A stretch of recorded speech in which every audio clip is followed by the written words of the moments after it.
É um prazer imenso estar aqui com você nesta palestra, onde eu vou trazer algumas ferramentas do Lean Inception. Que na real nós temos várias ferramentas de mercado, do marketing, do design thinking, e que agrupadas ajudam a gente a construir lindamente a nossa visão de produto, nosso Product Backlog. Então, bem-vindo, bem-vinda a esta palestra. Eu sou a Adriane Colossetti, CEO da Sunset Treinamentos e Serviços, que leva esse tipo de palestras, workshops, treinamentos, implantação e acompanhamento com parceria aí com a DC, com outras organizações, para poder trazer um pouco desse universo ágil, mais gestão de projetos, né? Misturar aí um pouco desse universo ágil, projetos tradicionais, processos, pessoas, para que de fato as coisas possam acontecer dentro das organizações do jeito que tem que ser. Minha formação de base é ciência da computação, engenharia da computação, mestre em inteligência artificial pela FEI, alguns certificados aí nessa linha de projetos PMP, da linha que a gente chama hoje de tradicional, é gestão de projetos, amo de paixão, e sim, a gente usa muitas ferramentas disso, junto com o Ágil, por que não? Junto com o Scrum, por que não? Então, sim, estou certificada já há anos e vou continuar estudando e pagando ali de 3 em 3 anos a minha certificação para ela ficar viva, porque eu uso muito, muito. Não a certificação, mas o conhecimento que vem dos nossos estudos relacionado a isso. Assim como o PSM, PSPO para a linha do ágil, assim como também a ideia de governança, Right to Covid, e a linha comportamental, que é aí Master em Coaching, Master em PNL, e que isso me ajuda muito levar para dentro das organizações o lado humanizado de todo esse processo. A gente não pode esquecer que lidamos com pessoas, então isso daí é um pouquinho do meu currículo, para que você possa saber aí um pouquinho da minha trajetória. Não tem como eu iniciar falando aqui do Lean Inception sem falar da transformação ágil que aconteceu em nosso universo aí, nosso muito grande negócio universo, tal, nosso país, no nosso mundo. E aqui, principalmente no Brasil, depois que Standard Group projetou ali para gente este resultado que estou te mostrando, que em 2015 fez uma comparação de projetos entregues de uma forma tradicional versus projetos entregues de uma forma ágil, com qualquer framework que seja, Scrum, XP, Iconics, Crystal, enfim, qualquer um. Eles foram e fizeram uma comparação, onde eles detectaram o seguinte, que 29% dos projetos entregues de forma cascata, ou seja, começo, meio e fim, você só vai enxergar o valor lá no finalzinho, 29% falhava contra 9% do mundo ágil. Interessante de saber. Aí eles olharam o resultado do sucesso. 11% entregue com sucesso, versus 39% entregue com sucesso com ágil.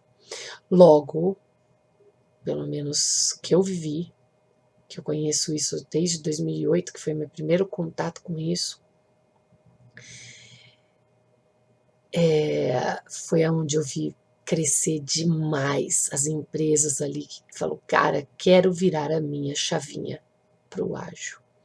Então eu gosto muito de iniciar esse bate-papo com isso, para a gente tomar algumas consciências, alguns pensamentos que não adianta a gente aplicar as ferramentas, não adianta a gente saber aí um monte de técnicas, um monte de frameworks, se a gente não tem uma consciência de que se eu não souber trabalhar bem o meu escopo de uma forma ágil, o máximo que a gente vai fazer é um cascalho dentro das empresas. Uma outra coisa que acontece demais são as empresas olharem para esse universo e falar, eu também quero isso para mim.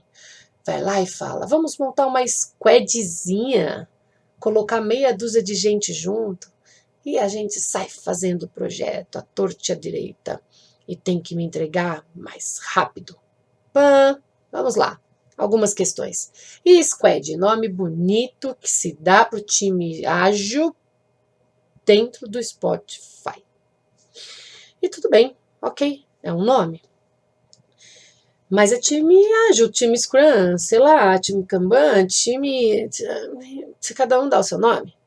Mas pegou esse nome pra caramba aí no mercado. Mas é legal, é importante a gente saber, uma curiosidade pelo menos, pra gente saber até mesmo onde que a gente vai estudar, em fontes fidedignas. Que a gente saiba efetivamente pôr o ágil em pé dentro das organizações. Mas, contando essa história toda, para a gente saber exatamente o que eu já contei. Se eu não souber trabalhar o escopo, eu vou continuar fazendo de uma forma cascata, que a gente fala aqui waterfall, e trabalhando com um monte de coisas do ágil. Então a gente brinca que vira cascajo, essa parada toda aí. Mas então, aí, o que acontece?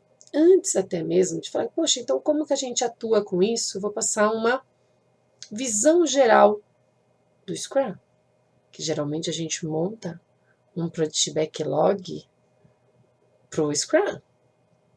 E aí a gente começa a usar isso daí para um monte de lugar. Tá, Adri, mas o que é isso afinal? Aqui é o seguinte, essa visão, a gente trabalha com uma visão de produto, que é praticamente eu saber para quem eu estou fazendo isso, qual é o objetivo praticamente daquele meu produto. O ágil, ele traz muito essa gestão de produto, por isso que eu trabalho junto com isso, mais a gestão de projetos, né? Porque se casam, precisa. A empresa vive de grana, e se eu não tenho grana, eu não pago os funcionários. Por que eu estou falando isso? Porque muitos lugares por aí falam, tá, então é o time de desenvolvimento que faz a estimativa. Sim, é real, é verdade. O que a gente não pode esquecer é que a empresa vive de grana. E quando eu trago a visão do produto, eu preciso entender qual é o produto que eu vou trabalhar, quem é meu público-alvo, o que ele vai fornecer, ao contrário do que dos meus concorrentes, e um diferencial que eu quero trazer daquilo. Aí é que a gente monta um Product Backlog, ou seja, é como se fosse uma lista de Excel cheio de itens, de coisas que eu tenho que fazer para pôr aquilo em pé, para poder realmente entregar o valor que eu quero. Então, a gente monta essa lista de coisas que a gente quer, prioriza de acordo com o valor de mercado, aí a gente faz um planejamento, onde geralmente as pessoas, os times acabam usando o Kanban para poder se organizar e tudo mais, enfim, bem bacana também. Usar os dois, então, do método mesmo do Kanban, mais o framework Scrum, vixe, é lindo.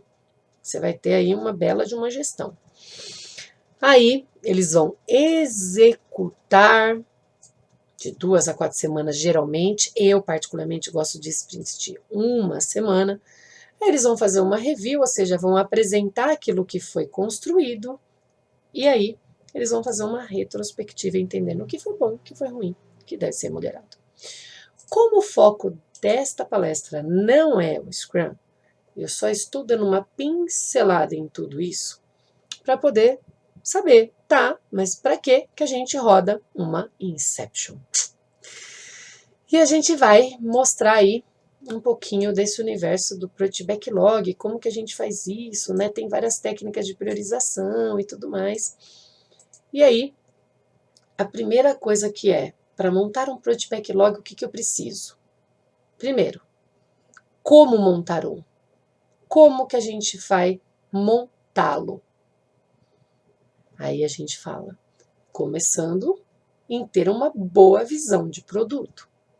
Tá, Tri, mas como a gente monta uma boa visão do meu produto? Aí eu trago uma ferramenta que eu gosto muito de usar. Esta é uma ferramenta de muitas ferramentas que a gente pode adotar, tá? Até mesmo dos projetos tradicionais, a famosa TAP, termo de abertura de projetos. E tudo bem, não tem nada de mal nisso. O que a gente precisa é sempre sair com uma visão real daquele projeto e começar a construir um pouco mais essa visão. Que não vai só com esse elevator pitch que foi construído por Moore em 2001, que a ideia é a seguinte, eu vou falar para quem é o meu público-alvo, ou seja, para quem que eu estou fazendo este produto, que estão insatisfeitos com o quê? Ou que tem uma necessidade do quê? O nosso produto, então, X, ele vai fazer o quê? Uma proposta do nosso valor, que vai fornecer o quê? E aí a gente vai contar o que é que ele fornece. Ao contrário do que? A melhor alternativa que a gente tem do produto, na minha própria empresa ou nos meus concorrentes. Porque às vezes eu quero aplicar uma melhoria no meu produto. Então, nada mais justo que eu olhar aqui para dentro também. Então, a gente vai finalmente finalizar com um valor, com uma proposta de uma melhoria, um diferencial daquilo que a gente vê por aí. Bom, isso é uma ferramenta. E aí, eu tenho um exemplo clássico aqui, para poder mostrar um construído como que fica. E dar um exemplo para você conseguir praticar isso dentro da empresa. Então, exemplo de um aplicativo de transportadora, né? Para usuários que precisam transportar pequenas cargas entre locais em um raio de ação de até 300 quilômetros. Neste caso aqui estão insatisfeitos, mas poderia ser também que tem uma necessidade de. Então, que estão insatisfeitos com a falta de zelo com a carga e a falta de pontualidade nas entregas das cargas.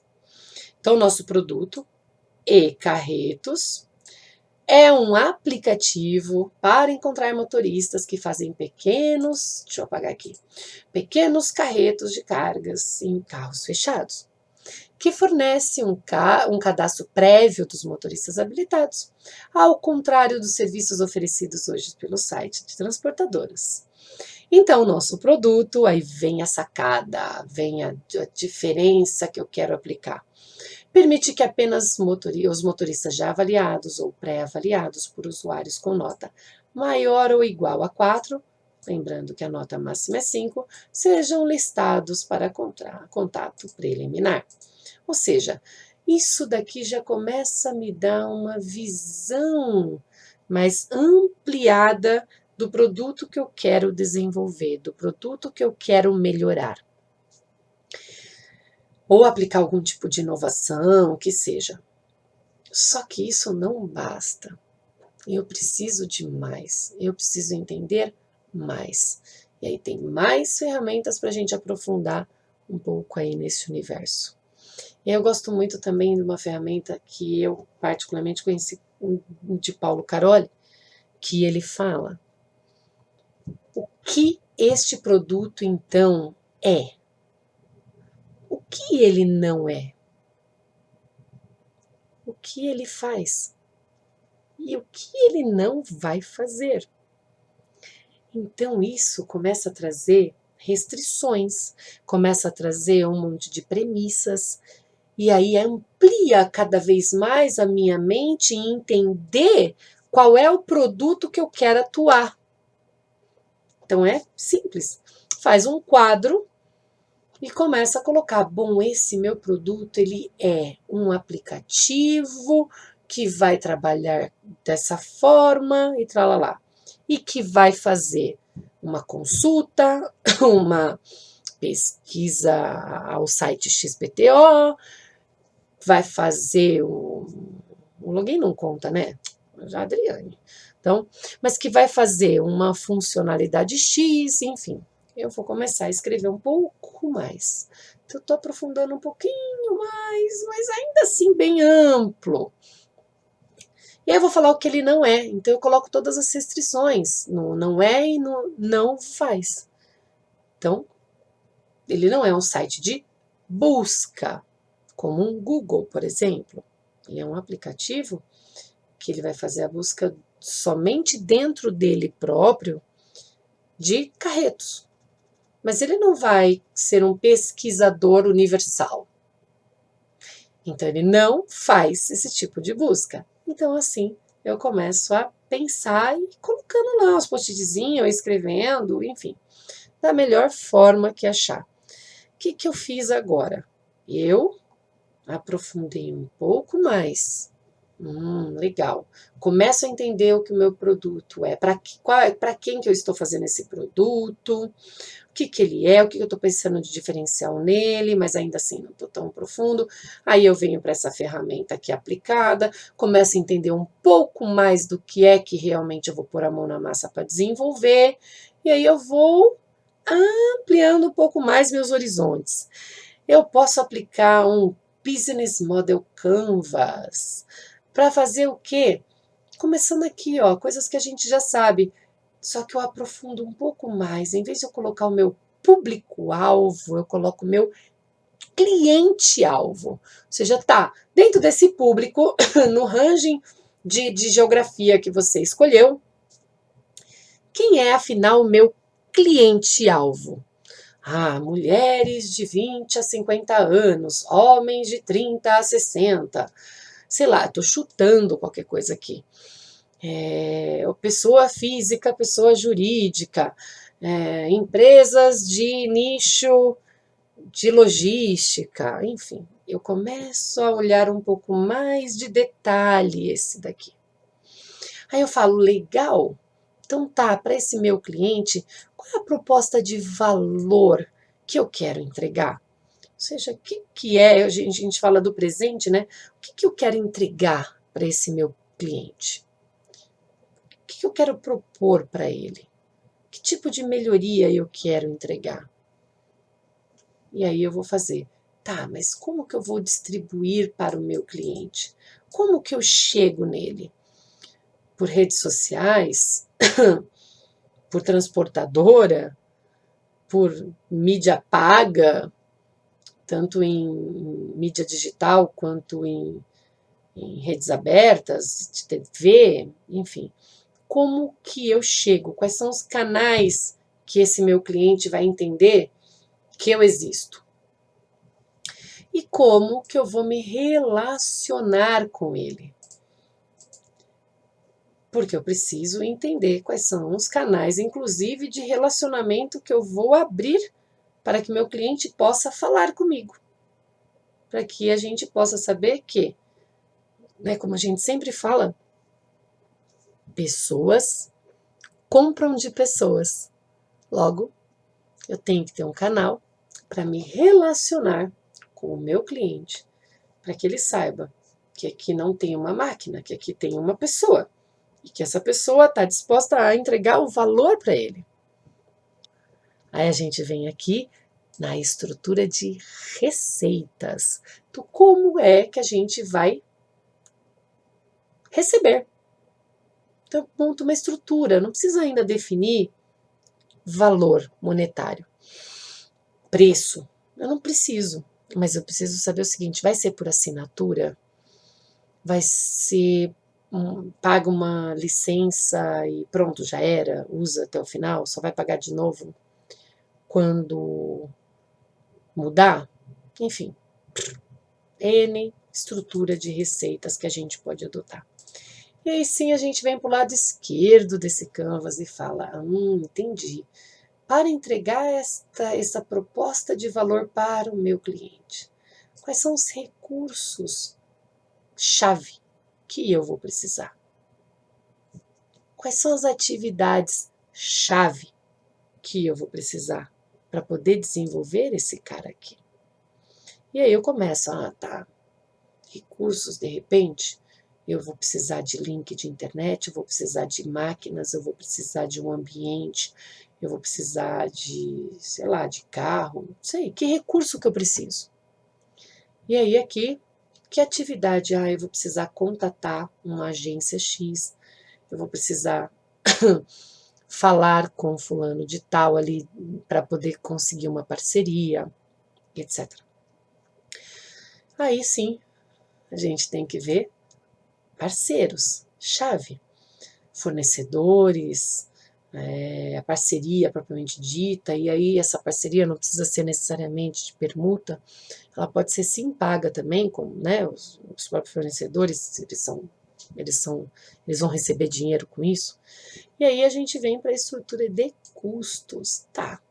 Então, para entregar tudo isso daqui, como que vai ser minha estrutura de custos? Eu vou gastar com desenvolvedores, eu vou gastar com a contratação de tais equipamentos, com aluguel de não sei onde, enfim. Eu começo a planejar um pouco mais. Ou seja, nessa altura do campeonato, eu entendo um pouco mais do que efetivamente eu vou querer entregar para o meu cliente. Por quê? Porque nós estamos vivendo numa era do cliente. E se a gente está vivendo essa era em todas as ferramentas, em todos os frameworks, nos métodos ágeis que a gente chama, o cliente está no meio de tudo. Então, tudo que a gente pensar é sempre para ele, é sempre para entregar valor para o nosso cliente. Então, entendendo um pouco mais esse universo, eu começo a falar, entendi, mas eu ainda tenho que saber um pouco mais. Eu preciso entender o gosto dele. Eu preciso saber as dores desse meu cliente, para ver se realmente esse valor que eu estou achando que cabe para ele, realmente o é. Aí eu vou e faço algumas ferramentas. Uma que eu gosto bastante é esse mapa de empatia. Por quê? Eu acho ela mais completinha e tal.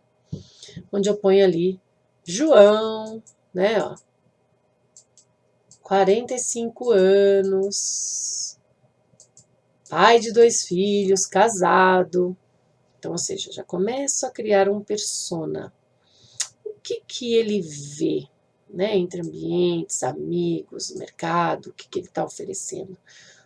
Ele vê bastante empresas que oferecem logística, mas ele vê também que muitas pessoas têm problemas com isso. Então, o que ele fala e ele faz? Ele vê a atitude ali, né, a atitude do público, a aparência, o comportamento dos outros, com os outros, etc. Então, o que ele fala? Fala, eu não vou nunca usar um serviço de carreto, porque Deus meu, dá muitos erros. Então, ele não contrata, ele não faz a contratação, porque ele vê muitas coisas assim. E o que ele escuta? Confirmação. Ele escuta noticiários, que vai falar, nossa, é verdade, isso daí deu realmente problemas, e aí ele começa a se envolver com isso, e começa a pensar mais e mais, e sentir mais e mais aquilo que nós estamos, né, trabalhando. Então, ele começa a pensar, puxa, é verdade, hein? O dia que eu precisar de um carreto, eu vou ter que me virar, vou ter que pedir algum carro emprestado, vou ter que fazer alguma coisa, porque não dá. E aí eu entendo um pouco das dores, dos medos, das frustrações desse meu persona. Puxa, ele tem filhos pequenos, ele precisa começar a planejar uma mudança da casa para uma casa maior, porque a casa está ficando pequena e eles estão pretendendo ter mais um filho. Enfim, eu estou viajando aqui para poder mostrar que sim, a gente pode pensar, pode criar em cima disso. E aí, automaticamente, as necessidades ali, né, os ganhos, o que ele ganha com isso? Quais são os obstáculos? Quais são as necessidades que ele tem? olhando para ele um pouquinho mais, eu consigo enxergar que do meu público-alvo, agora eu tenho meu cliente-alvo e agora eu tenho realmente alguns personas.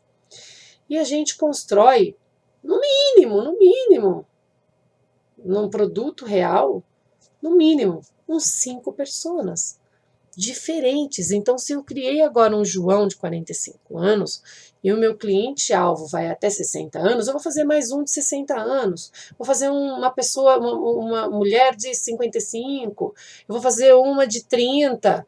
Enfim, eu vou trabalhando, uma solteira, uma casada, o outro, enfim. Para quê, Adri? Para que a gente possa entender de verdade as dores daqueles personas. E o que seria maravilhoso se você pudesse incluir também?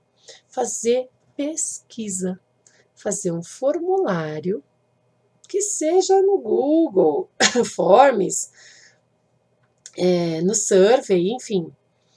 Fazer pesquisa para saber se realmente aqueles seus personas têm essas dores. E aí você começa a bater um com o outro e entender se aquilo de fato faz sentido. Para quê? Para poder trabalhar de fato no valor que vai fazer com que o cliente compre o seu produto, use o seu produto e goste do seu produto. Então, esta é a ideia que a gente tem de rodar essas ferramentas aqui. E nisso, o que eu estou fazendo? Eu estou ampliando ainda mais a minha visão do produto. Tá, Adri, quem faz isso? Então, no Scrum tem um papel que chama-se Product Owner, que a gente chama carinhosamente de PO. Essa pessoa ela é responsável por criar tudo isso. Só que é muito legal se esta pessoa pudesse contar com a equipe de especialistas, com o próprio Scrum Master, que é o outro papel que a gente tem no Scrum também, que é o líder servidor, além do Dev Team, por que não, que é o time de desenvolvimento. Lembrando, um parênteses aqui, que esses caras aqui todinhos não têm hierarquia, é horizontal, ninguém manda em ninguém, cada um com seu papel. Então, o PO, quando ele se une com os especialistas, com o próprio Scrum Master do time, até mesmo com o Dev, para poder fazer essa Inception acontecer, é uma amplitude muito, muito boa para saber não só uma visão já de negócio, como a gente começar a aprofundar um pouco mais e entender se isso de fato faz sentido ali, tecnicamente falando, se realmente é viável eu fazer aquilo que eu preciso. Então eu começo a entender mais ainda dos meus personas. Eu vou montar uma jornada, também aqui, ó, extraído de Paulo Caroli, né? Eu monto uma jornada do João. Então, como é o João? O João acorda atrasado, ele come uma barra de cereal no metrô, ele chega no trabalho às 9h30, ele vai para a academia na hora do almoço e durante uma reunião ele usa aí uma notificação do EasyBola, que é um aplicativo que ele estava trabalhando aqui no livro dele, para poder mostrar. Então, ele verifica essa informação da pelada, classificação da quadra, confirma a presença, sai da reunião e às 5h14 recebe uma confirmação.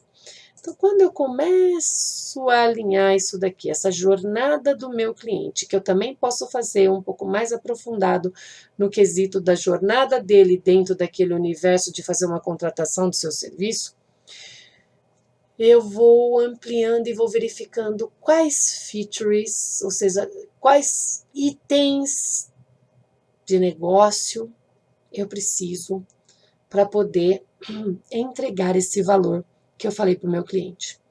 E aí eu começo a fazer uma tabelinha versus, né, ó, a jornada do cliente versus feature.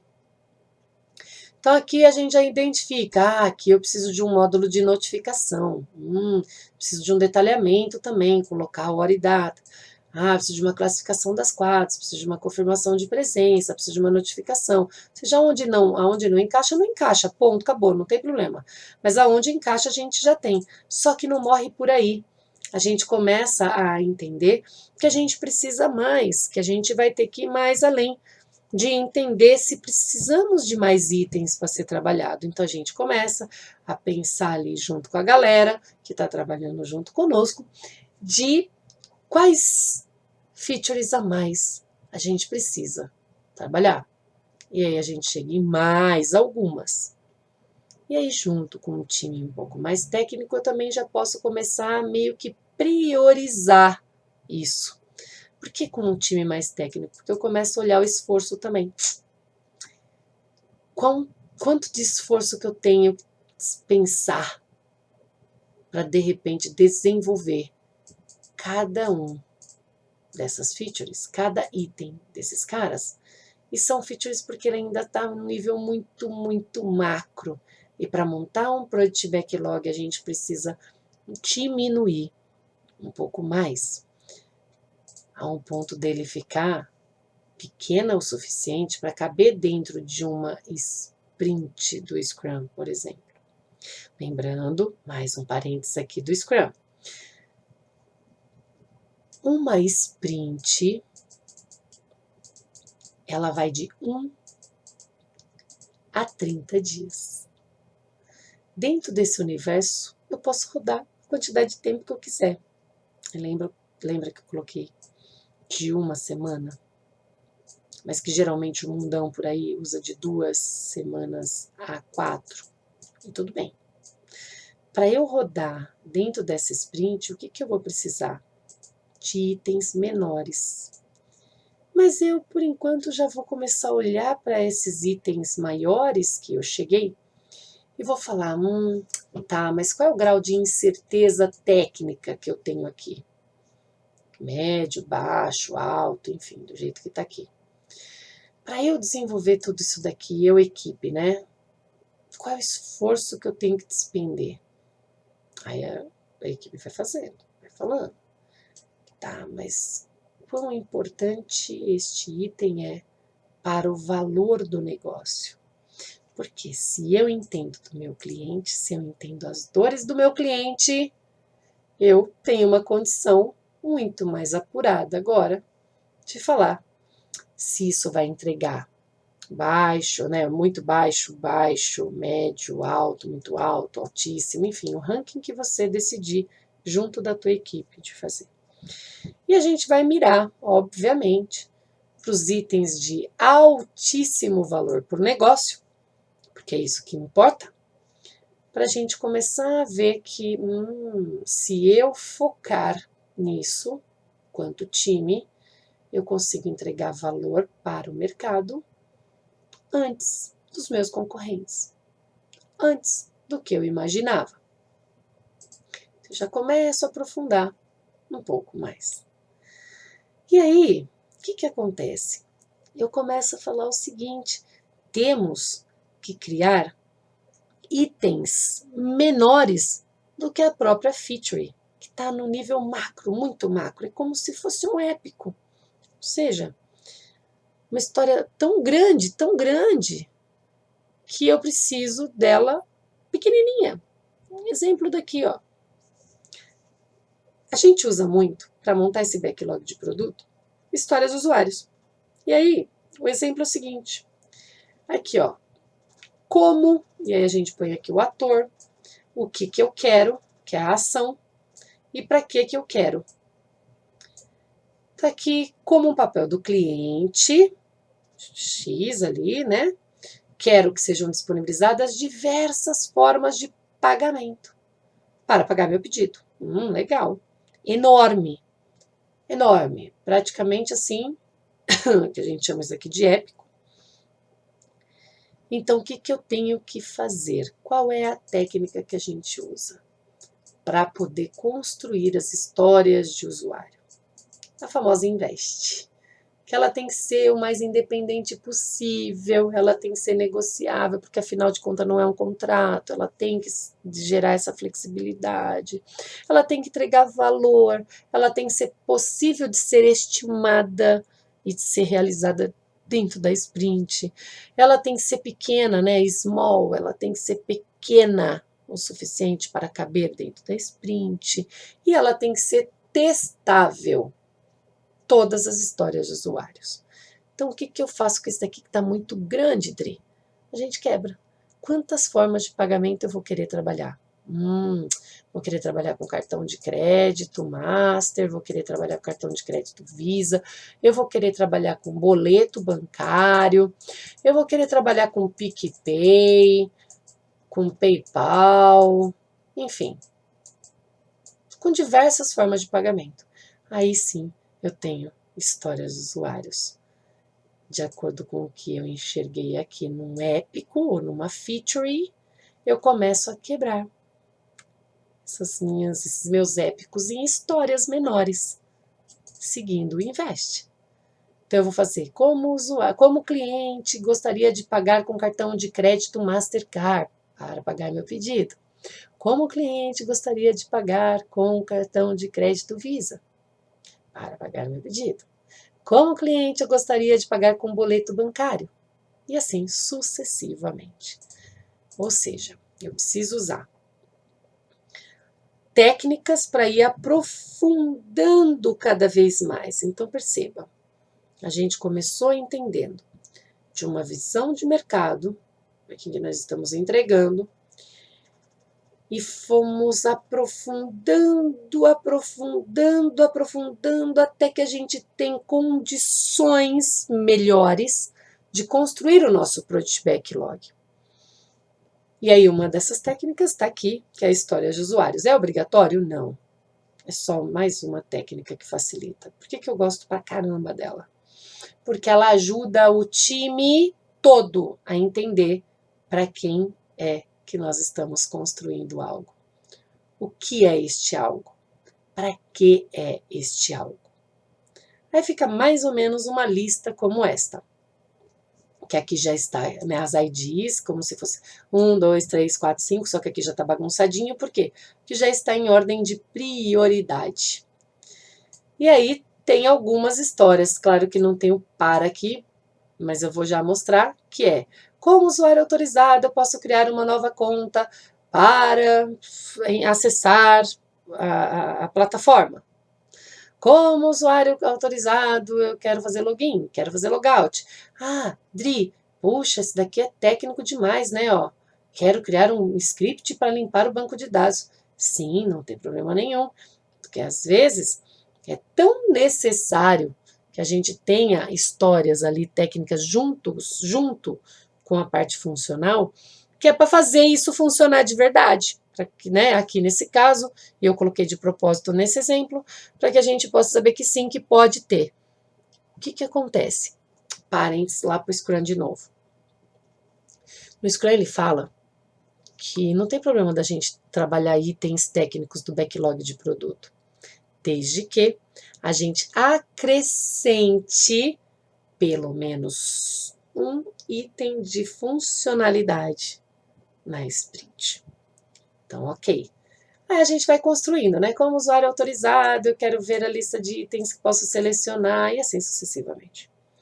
Aí depois tem técnicas de priorização disso, para a gente saber, tá, mas o que é importante de fato para o meu usuário. Então aí vamos fazer de conta.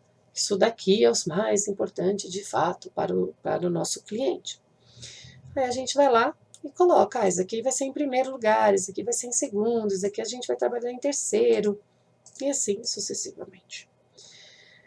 Sempre lembrando, é extremamente importante saber para quem que nós estamos trabalhando.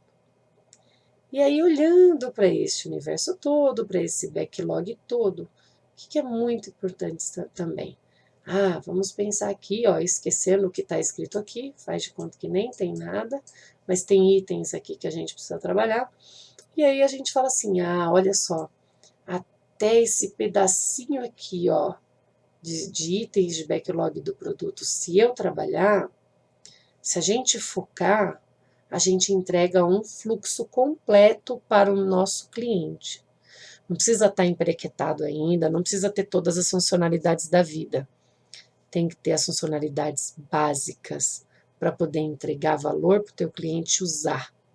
O que a gente chama de MVP, que é o mínimo produto viável. Ou seja, qual é o mínimo que o teu cliente precisa para trabalhar? Daí, encontrando esse mínimo produto viável, todas as demais itens podem se tornar outras versões, outras releases. Eu chamo de releases, são as versões. Release 2, 3, 4, 5. Por quê? Porque no MVP1, ali, o release 1, eu já penso como MVP. Tem gente que chama de MVP 1, 2, 3, 4, 5, 6, 7. Tanto faz, eu fico imaginando. Mínimo produto viável 1, aí eu lanço mais um mínimo produto viável 2. Enfim, piadinhas à parte. Tanto faz o nome, o importante é que a gente sempre pense em entregar valor para o nosso cliente. Que isso que importa, é isso que faz a diferença. Aí o que a gente faz mais? À medida que a gente pega e encontra o nosso MVP, que faz sentido para o nosso cliente trabalhar ali, né, comprar, usar, como aplicativo de banco, ele não nasceu com todas as funcionalidades. E direto e reto, a gente encontra algo novo ali, uma funcionalidade nova, algo que estão implementando. Agora mesmo, né, recentemente, a gente encontrou o quê? Abre o aplicativo e encontra o tal de Pix. Olha isso. Funcionalidade nova. Liberado o quê, por enquanto? Cadastro de chave, ou geração de chave. Ponto. Mas e depois? Aí depois ele vai funcionar. Não agora. Depois ele funciona. Então, neste universo todo, quando a gente fala de criar a visão de produto, criar um processo bacana para a construção do nosso Project Backlog, se eu não souber como priorizar, e aí vem, para priorizar tudo isso daqui, algumas técnicas de mercado. Eu gosto bastante de uma técnica aí chamada GUT, que é de gravidade, urgência e tendência, onde eu vou aplicar uma numeração em cima dela, um ranqueamento de 5 para 1, onde o 5 sempre é o meu maior número, é mais grave, tenho que resolver com urgência, senão eu posso piorar imediatamente, e assim sucessivamente. Aí você vai multiplicar essas coluninhas e vai gerar um valor. O maior valor de um GUT é 125. Aí o que a gente faz? Põe todo esse backlog aqui com os números 125 para cima. Se eu trabalho um backlog muito, muito grande, só o GUT não vai me adiantar. Então, eu posso aplicar também uma técnica que a gente chama de Moscou. O que significa isso? Que é assim, se eu colocar M na frente, então vamos supor o seguinte, isso daqui é um item, tem uns 20 itens desses aqui. Tudo bem que ainda assim é pequeno, é pouquinho. E aí, o que a gente sempre faz? Ah, tudo é prioridade. Então, eu sempre brinco que onde tudo é prioridade, nada é prioridade. Então, tanto faz por onde começar. Então, a gente precisa descobrir real qual é a prioridade disso. Então, vamos supor que aqui a gente tenha vários 125. A gente, umas 10 histórias 125. Você fala, legal, vou começar por todas. Não, não dá. Então, qual é a mais prioritária? Aí que a gente faz, esconde essa coluninha aqui, põe outras coluninhas na frente e coloca ali o Moscou. Se eu colocar M na frente, significa must have, ou seja, é imprescindível, é para o valor de negócio. Eu tenho que sim fazer isso daí acontecer. Se eu colocar S, significa should have, ou seja, ele é importante para o negócio, mas ele não é imprescindível. Aí se eu colocar C, significa could have, ou seja, é bom ter, mas ele não é tão importante assim. E o W que é assim, ó, won't have for now, ou seja, eu não vou fazer agora. E aí eu vou colocando, eu vou distribuindo. Ah, esse aqui é M, esse daqui é S, esse daqui é M, esse daqui é C, esse daqui é W. Ou seja, eu começo a filtrar um pouco mais. Então, ao invés de eu ter 10 itens com 125, agora eu já tenho 5 M, uns 3 S. Ficou mais fácil. E aí eu começo a mexer com isso, com a prioridade.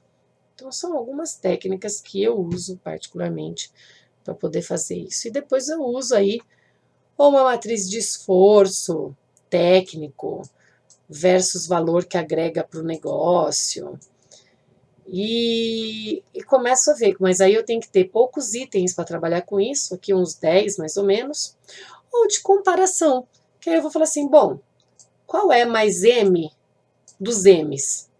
Este M é mais imprescindível do que esse? Se sim, então eu passo ele para cima.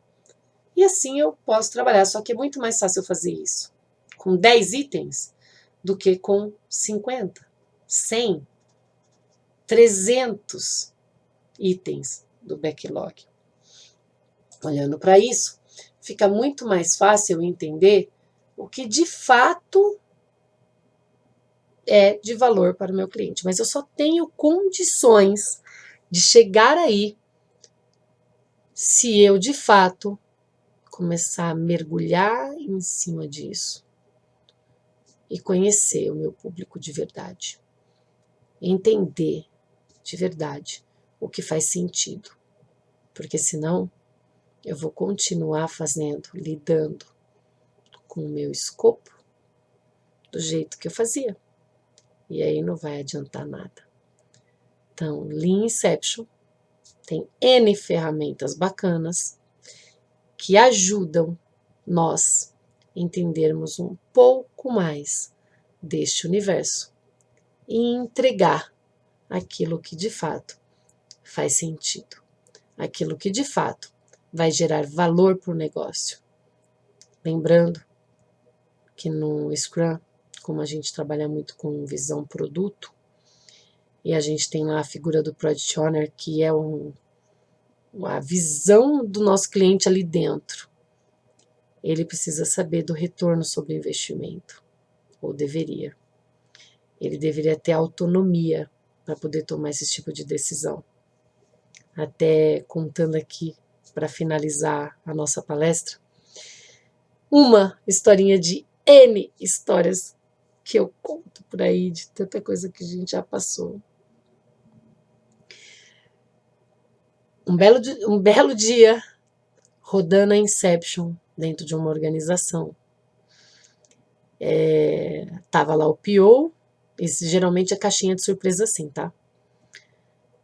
Tava o PO, a pessoa que ia ser o Scrum Master, a Scrum Master, não tava o Dev Team, porque eles são terceirizados e só podia chegar depois, mas tava um monte de especialista de diversos departamentos, porque era um sistema gigantesco, que se intercalava e tal, e bem complexo, bem complexo. Então, quando eu fui chamada lá para poder ajudá-los, eu olhei aquilo que eles tinham levado 1 ano para construir. Gente, é sério, 1 ano para construir aquilo que eles queriam. Ele falou, Dri, ó, é isso. Eu falei, ótimo, não tem problema, mas eu vou rodar uma Inception com vocês aqui. E geralmente a gente leva aí 1 semana. E não foi diferente, eu usei 1 semana com eles, porque tinha muita coisa para vasculhar, era um sistema gigantesco que a gente tinha que pôr a mão. Um sistema que interliga com outro. E aí, eu falei, tá, quem vai ser o papel de Product Owner? Ah, vai ser ele, que estava na reunião junto com a gente. Eu, legal, e o que você sabe disso? Aí ele, nada. Eu falei, entendido. Então tá. Então, a gente vai rodar essa Inception, vai chamar as pessoas que ajudaram a criar isso daqui até agora, e a gente vai montar um backlog de produto para trabalhar. Aí eles, nossa, mas Dri, jura, ainda precisa disso? Eu falei, sim, porque até então eu já sabia que não tinha escopo, porque eu já tinha perguntado, etc. Falei, sim, não tem o escopo. Tem um desenho na tela, muito bonito, de um banco de dados ligando com outros e tal, mas cadê efetivamente o escopo que a gente vai trabalhar? Então, rodei a Inception com eles. E foi muito legal, porque aí nisso o PO tomou corpo, né? Tomou forma. Ele ganhou conhecimento daquele produto. E ele assumiu aquilo, e assim, meu, foi muito massa. E eu lembro até hoje que quando a gente estava priorizando, junto com todo mundo que estava ajudando ali durante aquela semana e tal, foi muito legal. Eles estavam querendo passar algo muito importante para depois, porque era difícil. Aí eu falei, opa, não. A gente precisa ver primeiro o seguinte, isso agrega valor para o negócio? Sim. Eu falei, meu, então vamos lá, eu vou fazer o papel do usuário aqui agora. Eu adoraria receber notificações via SMS ou WhatsApp, que seja, para poder me mostrar em que pé que está a assinatura do negócio. Aí uma moça virou e falou assim, é isso, Dri, é isso que eu estou tentando passar. Que de 10 clientes nossos, 8 pede para ser notificados. Aí eu falei, olha aí, gente, 80% do seu cliente pede essa notificação. Então, se 80% do seu cliente pede isso, por Deus, a gente precisa colocar esse item no topo do negócio. Não digo o primeiro lugar, mas precisam repensar nisso. Que aí a gente pode ver se ele é imprescindível para o negócio ou se ele é muito importante para o negócio. E pode deixar, de repente, para uma segunda versão. Eu, particularmente, quanto cliente, gostaria de estar na primeira versão, mas aí vocês que veem. E aí foi.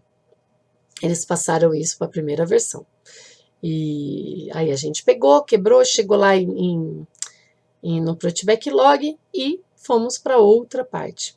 Finalmente a gente tinha subsídios suficientes para poder fazer a contratação dos dev terceiros. E aí eles chegaram.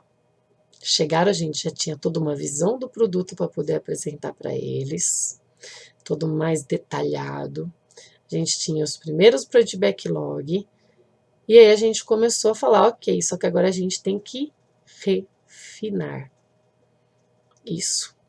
E aí a gente pegou esses itens do backlog de produto, que a gente trabalhou com história de usuários, que é uma ferramenta de mercado, e a gente começou a entender quais são as regras de negócio que eu tenho que respeitar para cada item, quais são os critérios de aceite, qual ambiente isso vai rodar, qual é a interface disso, dados que eu preciso ou informações. Lembrando, com história de usuários, eu tenho aqui atores e já tem ação também. Ou seja, eu gosto muito de refinar com as 7 dimensões do produto. E é assim que a gente vai fazendo com que o time todo vá entendendo mais e mais daquele produto. Lembrando que nós estamos num ambiente empírico, onde tudo é aprendido. É aprendido e construído junto com o time todo, junto com a organização e pensando aí no nosso produto cada vez melhor para agradar, sim, cada vez mais o nosso cliente-alvo. E com isso, eu encerro aqui a minha palestra, esperando que de alguma forma eu possa ter contribuído com alguns insights na sua vida, para que você possa pôr em prática tudo aquilo que você ouviu, que você vivenciou e que você esteve comigo até este momento. Então fica aqui a minha gratidão, o meu muito, muito obrigada. E até a próxima.